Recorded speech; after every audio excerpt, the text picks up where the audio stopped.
la situación viene enormemente marcada por una cuestión que es positiva en general, que es que cada vez vivimos más, pero que tiene un efecto negativo en el sistema de pensiones. El hecho de que cada vez vivamos más implica que vamos a tener que pagar pensiones durante más tiempo. Y ese avance de la demografía en positivo cara al sistema de seguridad social pues tiene elementos negativos que hay que primero conocer y luego corregir.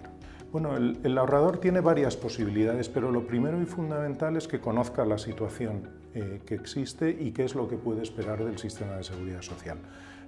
Una vez conocido a dónde esperamos llegar, qué tipo de pensión o qué volumen de pensión vamos a tener, podremos establecer un plan de ahorro.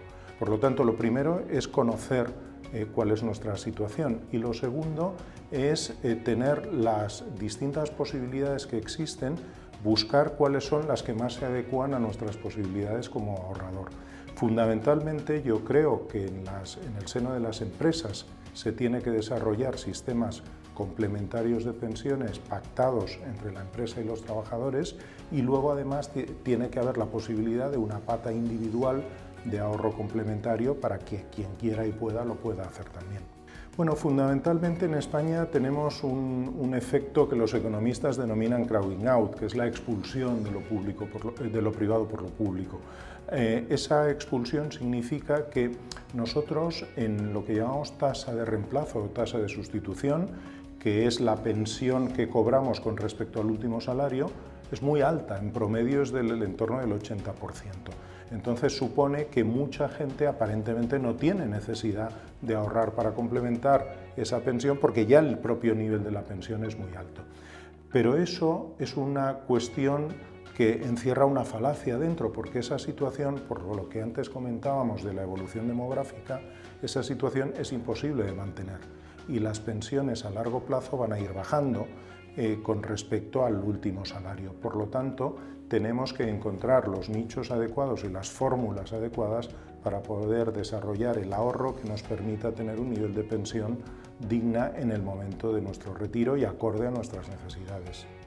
En primer lugar, yo creo que, como decía antes, nos hace falta una comunicación eficaz, una comunicación clara, comprensible y motivada, es decir, que nos indique un poco cuáles son los caminos por los que tenemos que ir.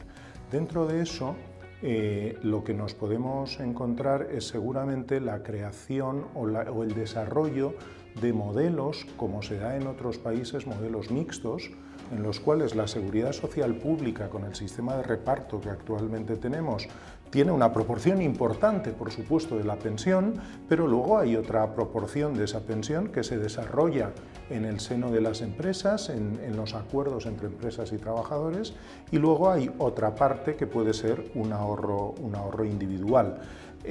Lo que es muy importante es que el sistema público de pensiones pueda determinar un nivel de pensiones mínimo que permita a todo el mundo superar como mínimo un nivel de subsistencia básico, luego que exista una relación entre las contribuciones que hemos ido haciendo al sistema y la pensión que recibimos, y luego yo creo, y eso funciona en muchos otros países, yo creo que amparados por las técnicas y las enseñanzas de la economía conductual, hacer que el ahorro complementario sea fácil, hacer que sea posible y que no nos cueste, que no nos duela ahorrar y que podamos tener una bolsa suficiente para complementar esa pensión de la seguridad social que va a ir a la baja con el tiempo. A mí me parece fundamental, la comunicación es básica.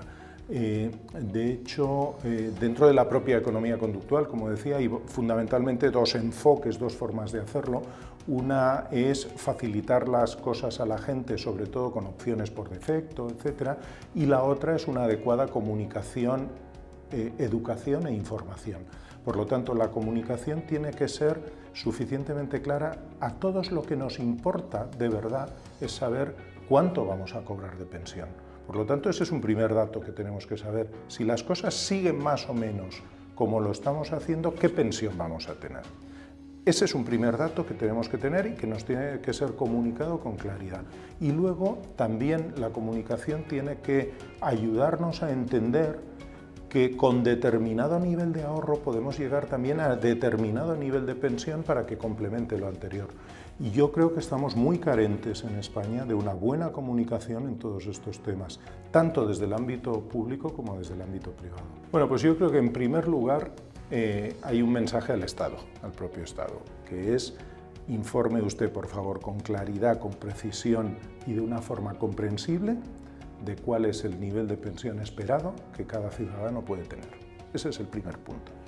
El segundo punto, y antes hablábamos de economía conductual, que la economía conductual básicamente es la incorporación de elementos de psicología al análisis económico, es decir, al proceso de toma de decisiones. Nosotros, como seres humanos, tomamos decisiones permanentemente. La teoría económica clásica lo que nos dice es que actuamos con racionalidad, pero la práctica nos demuestra que somos escasamente racionales a la hora de la toma de decisiones, y entonces la psicología ayuda a la economía a interpretar mejor lo que hacemos y a corregir para ayudarnos a que nuestras decisiones sean las más correctas. Entonces, dentro de ese ámbito, utilizando técnicas de economía conductual, como comentaba, la comunicación tiene que ser simple, tiene que ser muy comprensible, tiene que ser atractiva, tiene que tener unos elementos de comparación social de qué es lo que están haciendo los demás, y tiene que ser en el momento adecuado. La combinación de esos elementos es lo que hace que la comunicación pueda alcanzar su mayor potencia para movernos a hacer cosas. Y luego, una vez comunicado, el proceso de toma de decisiones tiene que ser muy sencillo, muy simple y muy rápido. Es decir, comunicación va unido inexorablemente a ejecución rápida, porque si comunicamos bien, pero luego el proceso para poder empezar a ahorrar, por ejemplo, es complejo, no lo entendemos, etcétera, no nos habrá servido para nada una buena comunicación. Por lo tanto, comunicación y facilidad en la ejecución.